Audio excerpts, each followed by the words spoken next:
प्रांजल Hindi classes के आज के वीडियो में आपका अभिवादन। आज के वीडियो में मैं आपको शांत रस के बारे में बताऊंगी। आचार्य भरत मुनि ने अपने ग्रंथ नाट्य शास्त्र में जितने रसों के बारे में बताया है, 9 रसों के बारे में उन्होंने चर्चा की है। उनमें से सबसे अंतिम रस है शांत रस। ठीक है, 5 रसों के बारे में मैं आपको पहले ही बता चुकी हूँ और आज शांत रस के बारे में बताऊँगी, उसके जितने भी अवयव होते हैं और एक उदाहरण सहित। आप मेरे इस वीडियो को एंड तक देखिए, मेरे चैनल को सब्सक्राइब करिए ताकि ऐसी जुड़ी हुई और इससे जुड़ी हुई और जानकारियाँ आपको जानने को मिले। ठीक है, शुरू करते हैं। शांत रस काव्य में कहाँ होता है, या ऐसा कहा जाए कि हमारे मन में कब उद्दीप्त होता है? जब ऐसी स्थिति होती है कि हमारे मन में किसी भी तरह का कोई भाव नहीं होता है, ना किसी के प्रति कोई द्वेष है, ना किसी के प्रति घृणा है, ना किसी के प्रति कोई विशेष प्रेम है, कोई विशेष नफरत है। जब ऐसी स्थिति हमारे मन में आ जाती है कुछ समय के लिए, तब वहाँ शांत रस माना जाता है। ऐसा कब होता है? जब हम किसी ऐसे स्थान पर जाते हैं जहाँ जो बिल्कुल शांत है, जो बिल्कुल विरक्त है, या किसी ऐसे व्यक्ति से मिलना, या कहा जाए किसी साधु संगति से मिलना, उसकी संगति में रहना, थोड़ी देर के लिए कोई भजन वजन सुनना। ठीक है, जब ऐसे वाक्य हम सुनते हैं, ऐसी स्थिति में हम रहते हैं, तब हमारे मन में शांत रस होता है। शांत रस का स्थायी भाव होता है निर्वेद, और इसके विभाव यानी कि कारण क्या होंगे?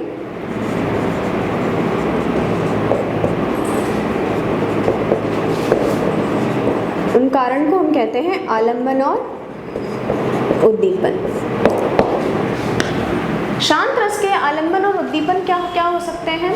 जैसे मैंने आपको बताया, किसी सत्संगति में जाना, ठीक है, या ऐसा कहा जाए कि जब कोई व्यक्ति, किसी व्यक्ति की मृत्यु हो जाती है, कोई व्यक्ति मर जाता है, ऐसी स्थिति होती है, तब भी हमारा मन बिल्कुल शांत, बिल्कुल ऐसा कहा जाए कि शून्य होता है, तो वहाँ उसे भी हम शांत रस का आलंबन कह सकते हैं। ठीक है,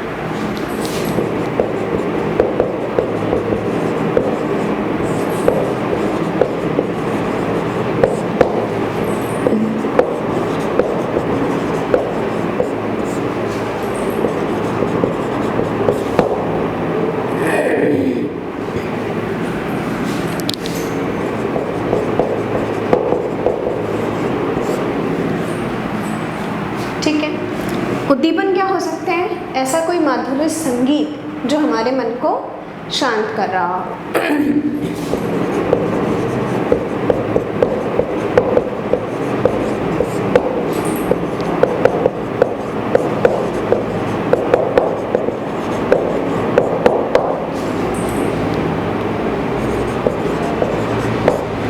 साधु के वचन उद्दीपन हो सकते हैं। ठीक है, इसके अनुभव,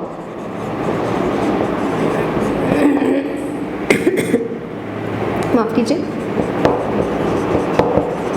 रोमांच, गदगद होना,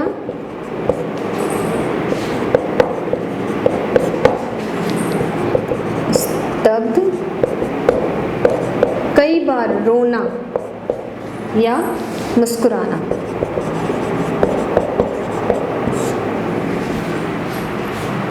आंसू आ जाते हैं कई बार हम हल्का, जिसे कहा जाए ना बिल्कुल हल्की मुस्कान, स्मित होना। ठीक है, हल्की मुस्कुराहट, बहुत ज़्यादा खिलखिलाना नहीं, हंसना नहीं, लेकिन हल्की मुस्कुराहट जहाँ शांत बिल्कुल हर्ष हो रहा है, मन में एक अजीब सी, एक हल्की सी खुशी है। ठीक है, ऐसा। संचारी भाव,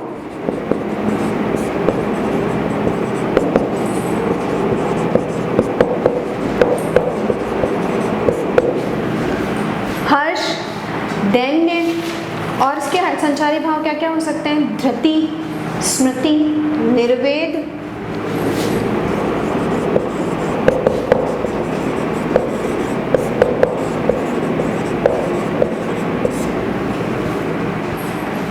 इस तरह से हम शांत रस को समझ सकते हैं। शांत रस का स्थायी भाव निर्वेद, वही उसके संचारी भाव में भी गिना जा सकता है। जहाँ हमारा मन बिल्कुल शांत होता है, किसी के प्रति कोई विशेष भावना नहीं होती है, या ऐसा कहा जाए कि हम खुश होते हैं। ठीक है, एक इस धरती पर आने का जो एक आनंद, विशेष आनंद हमें प्राप्त होता है, तो वहाँ हम शांत रस मान सकते हैं। ठीक है, शांत रस का उदाहरण लेते हैं।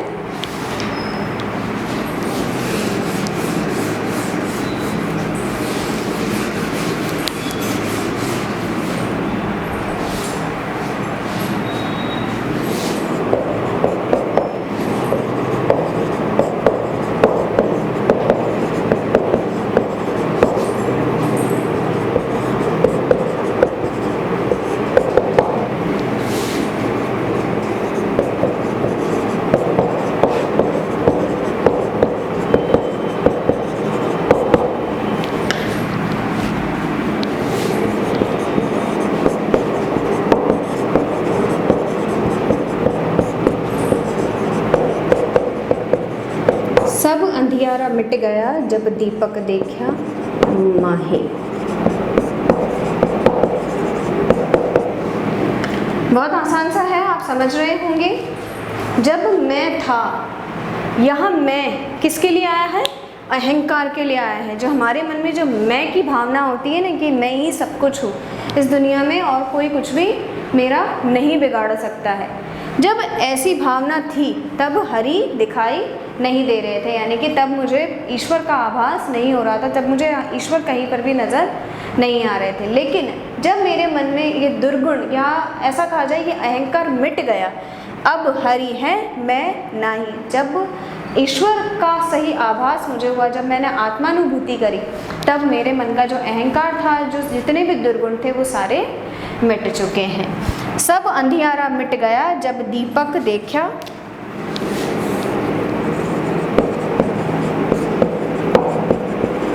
जब दीपक देखा माही। दीपक किसके लिए? जो ईश्वर का जो ज्ञान है, जो आत्मानुभूति है, जो परमेश्वर की जो रोशनी है, जब वो उसके हृदय पर पड़ी, जब वो उस पर पड़ी, तो उसके मन का जितना भी अज्ञान का जो अंधेरा था वो पूरी तरह से मिट गया। ये कैसा भाव है? बिल्कुल शांत करने का भाव है कि जब मैं था, जब मेरे मन में अहंकार था, तब मुझे हरि नज़र नहीं आ रहे थे, जब मुझे ईश्वर नज़र नहीं आ रहे थे। लेकिन जब जो मेरी आत्मा है उसे परमात्मा ने पा लिया, उसने परमात्मा को पा लिया, तो मेरे हृदय का जितना भी अंधियारा था, जो अज्ञान का अंधियारा था, वो पूरी तरह से मिट गया था। और अब मेरे अंदर क्या हो गया था? हरि आ गए थे, यानी कि अब मुझे ईश्वर का आभास हो गया था, इसलिए मेरे अंदर से सारे दुर्गुण अब मिट चुके हैं। ठीक है, एक उदाहरण मैं आपको और दे देती हूँ।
जब यदि मुझे दूसरा जन्म मिले, तब मुझे तीनों लोगों का सुख नहीं चाहिए, मुझे 8 सिद्धियां नहीं चाहिए, मुझे 9 निधियां नहीं चाहिए, मुझे कोई सोना चांदी कुछ भी नहीं चाहिए। मुझे क्या चाहिए? या लकुटी अरु काम मरिया पर राज तिहुपुर को तजी डारू, यानी कि ब्रज में, ये रसखान जी का एक पद है, रसखान जी की 2 लाइनें हैं, उसे मैंने लिया है कि रसखान ये कह रहे हैं कि कमर पे जो लकड़ी बांधी जाती है जब गाय चराने जाते हैं, ब्रज के जो ग्वाले हैं जब गाय चराने जाते हैं तो उनके कमर पे एक लकड़ी बंधी हुई होती है। या लकुटी अरु कामरिया, उस कमर पे बंधी हुई लकड़ी के लिए, पर राज तिहुपुर को तजी डारू, उस लकड़ी के लिए मैं तीनों लोगों का जो राज है वो तज डारू, यानी कि त्याग कर सकता हूँ, उसे छोड़ सकता हूँ, यानी कि उसका सुख इतना है कि उसके पीछे जो तीनों लोकों का राज है वो भी फीका लगता है। आठों सिद्धि यानी कि जो 8 सिद्धियां हैं, 9 निधियां, उनका सुख मैं नंद की गाय को चराने के पीछे बिसार सकता हूँ। यानी कि नंद की जो गाय हैं उनको चराने में जो सुख है वो सुख 8 सिद्धि और 9 निधियों को पाने में भी नहीं है। इनको जो 8 सिद्धियां हैं, जो 9 निधियां हैं, इनको मैं बिसार सकता हूँ, यानी कि उनको मैं भुला सकता हूँ। किसके सुख के आगे? नंद की गाय को चराने के सुख के आगे। तो ये इस तरह का भाव है कि यहाँ कुछ विशेष नहीं है, कोई सुख नहीं चाहिए, कुछ भी जो भौतिक सुख सुविधाएं हैं वो नहीं चाहिए। हमें क्या चाहिए? सिर्फ असली जो आनंद है, जो परमेश्वर के चरणों में मिलता है, जो परमात्मा से मिलन होने पर मिलता है, वो आनंद चाहिए। जब हमारे मन में इस तरह का भाव होता है तो वहाँ शांत रस माना जाता है। तो ये शांत रस के मैंने आपको 2 उदाहरण बताए हैं। जो स्टूडेंट जिसको जो उदाहरण याद करना है वो उदाहरण याद कर सकते हैं। ये दोनों ही उदाहरण आपके लिए उपयुक्त रहेंगे। लेकिन अगर कोई स्टूडेंट्स इन दोनों को याद नहीं करना चाहते हैं तो आप मुझे बता दीजिए, मैं आपको और उदाहरण बता दूंगी, ठीक है। और मैंने पहले भी आपको कहा था कि अगर आप सिर्फ एक पंक्ति भी लिख देंगे तो आपके लिए सफिशेंट होगा। आपको ज़रूरी नहीं है इतना बड़ा बर्डन डालने की आवश्यकता नहीं है। लेकिन जो यूनिवर्सिटी के स्टूडेंट हैं जिन्हें प्रॉपर कॉपीज़ में अच्छा सा आंसर लिखना पड़ता है, तो आप कोशिश करें कि आप इस तरह के जो उदाहरण हैं वो पूरे याद करें, ठीक है। मेरा वीडियो यहीं तक ही। इसे पूरा देखने के लिए आपका बहुत बहुत धन्यवाद।